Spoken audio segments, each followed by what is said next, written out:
तो अद्भुत विधा है, ये मरे नहीं। इसके लिए जैन बंधुओं ने जो रेसी फिल्में बनाने के लिए, रेस ऐसी फिल्मों को बनाने के लिए प्रसिद्ध हैं, मैं इनको बधाई देता हूँ हृदय के अंतःकरण से कि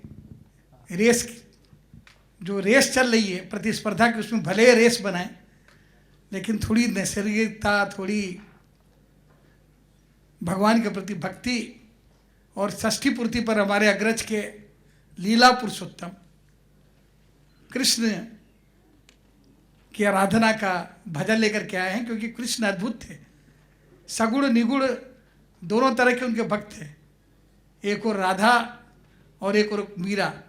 राधा जो दरस दीवानी और मीरा जो प्रेम दीवानी।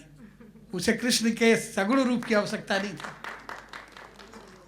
तो निर्गुण और सगुण दोनों रूप में जिन लीला पुरुषोत्तम की आराधना हो सकती है, उनके भजन का गायन हमारे अग्रज ने अपने षष्ठी पूर्ति के अवसर पर, हालांकि उन्होंने सुंदर बात कही, लोग 60 के बाद जब कहते हैं ना कि लड़कपन खेल में खोया, जवानी नींद में सोया, बुढ़ापा देख के रोया, लेकिन ऐसे विलक्षण व्यक्तित्व को क्या कहें जिसको बचपन से ही सौभाग्य मिला हो अपने आदरणीय पिताजी के सानिध्य का, उनके आशीर्वाद का।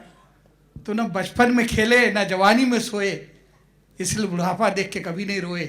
इसलिए उन्होंने कह दिया कि लोग तो बूढ़े होने पर भजन करते हैं, मैं तो बचपन से गाते गाते जवान हो गया, फिर गाते गाते यहाँ तक पहुँच गया। तो ये अनंतता जो इनके व्यक्तित्व में है, ईश्वर इसकी अक्षुणता कायम रखे और इन ब्रह्मर्षियों का आशीर्वाद मेरे से शुद्ध व्यक्ति को मिलता रहे।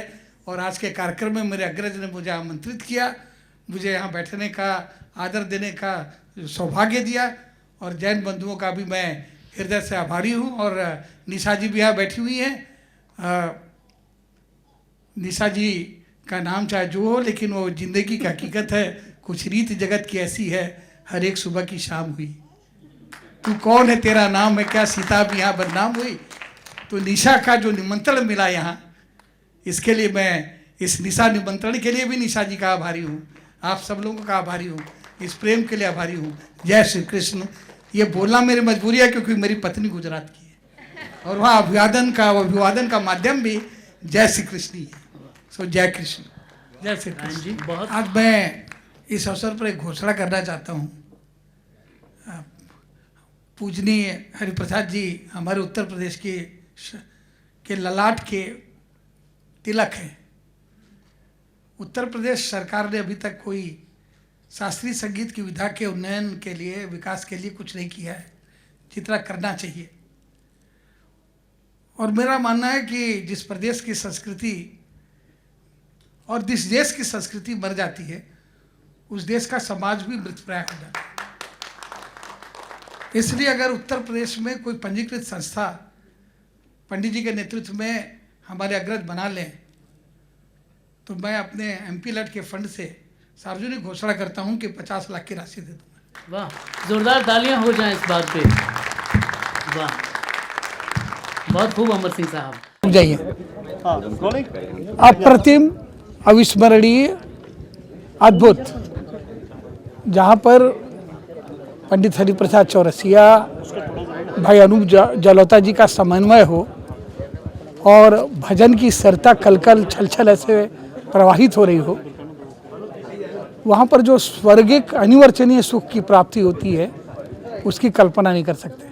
और यह सुख अब वीनस के माध्यम से आम भक्तों को भी सहज उपलब्ध होगा, सुलभता के साथ। इसके लिए मैं आज के दिन की और अनूप जी के षष्ठी पूर्ति पर उनको हृदय से बधाई देता हूँ। अमर सिंह जी, आपको भजन कौन सा पसंद है? अनूप जी का ऐसा कौन सा भजन है वो बहुत प्रिय है, बहुत प्रिय है? हमको अनूप जी के प्रति इतना अनुराग है कि उनके जिस तरह से कड़कड़ में राम दिखता है, इस तरह से उनके हर भजन में उनकी गायकी और मौसीकी दिखती है।